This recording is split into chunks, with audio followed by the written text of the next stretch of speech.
Ngayong matindi ang init ng panahon, hindi lang alinsangan ang ating kalaban.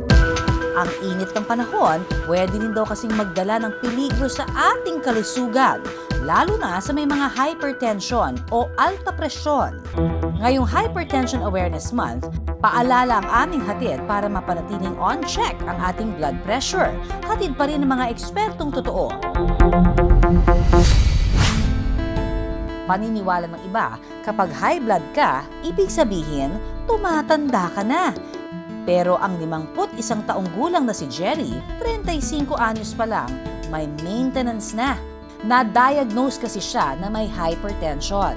Lifestyle ko po noon, nung medyo kabataan ko po noon, wala po akong pakialam na inom, sigarilyo, pulutan po na cholesterol, matataba. Nalaman ko po na mataas na pala po yung BP ko. Tsaka po ako na bawas-bawas po ng mga ganong ano. Sabi nila sa older adults, o kaya 40 years old and above. Pero because nagbago ng lifestyle, karamihan ngayon, maski na in their 20s, in their 30s, pwede rin magkaroon ng high blood pressure or hypertension or alta presyon. Ang normal na blood pressure dapat nasa 120/80. Pero kapag umabot ka na ng 140/90, tinatawag na itong hypertension.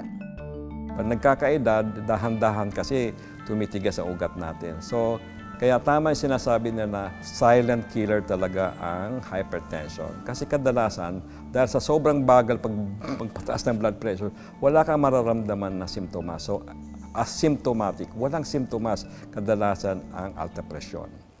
Kung hindi raw ito maagapan, maaari itong humantong sa stroke, heart attack at atake sa puso, kidney failure o pagpalya ng bato, at panlalabo o pagkawala ng paningin.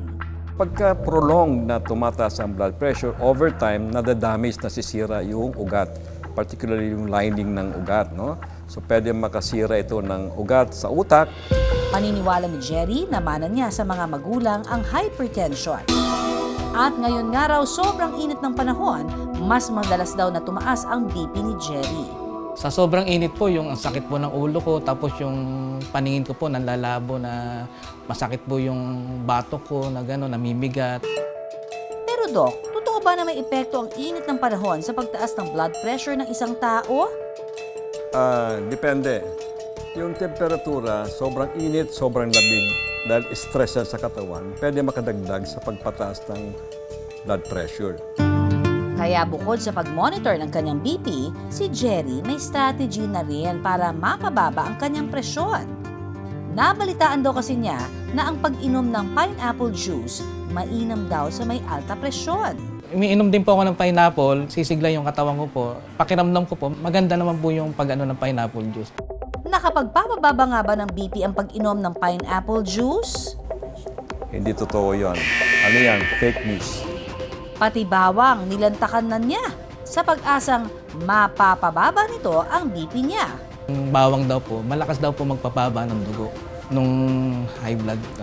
Bali, ang ginagawa ko po, magbabalat po ako ng isang pirasong bawang, iaano ko po sa suka, iinumin ko po yung konting suka, tapos idediretso ko po yung bawang. Siguro sasabihin ko na myth yan kasi para talagang significantly nabababa ang consistent blood pressure, kakain ka na napakaraming bawang. Paalala ng eksperto sa mga may alta presyon, piliin ang wastong pagkain. Iwas sa bisyo, magkaroon ng sapat na pagtulog at i-manage ang stress. At syempre, huwag kalimutan ang maintenance. Kung meron ng alta presyon or hypertension, hindi kaya ng lifestyle change lang.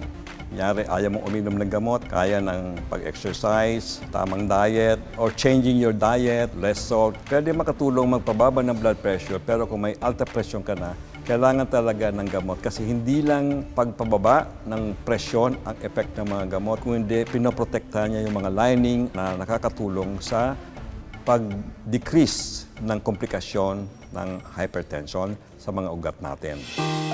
Kaya naman si Jerry, mas lalong nag-iingat ngayong mainit ang panahon. Ang hypertension po, traitor po na sakit po yan. Hindi po basta-basta po yan. Lalo na po sa panahon ngayon na tag-init ang panahon, mainit ang panahon. Kailangan po medyo Iwas ko po sa mga ganong pinagbabawal na pagkain, inom pa ng tubig, gano'n. Tapos may baon ka po na gamot talaga na maintenance. Inumin niyo po lagi yung araw-araw. Kung ano po yung payo ng doktor, yun po yung sundin niyo po.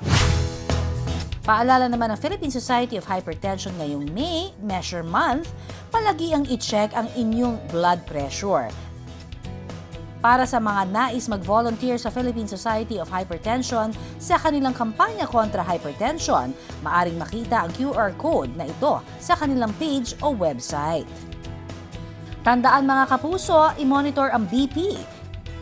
At huwag kalimutang uminom ng maintenance para ang kalusugan natin check na check. Maraming salamat sa pagtutok sa Pinoy MD. Para po sa iba pang kaalaman tungkol sa ating kalusugan, mag-subscribe na sa GMA Public Affairs YouTube channel. And of course, don't forget to hit the bell button for our latest updates.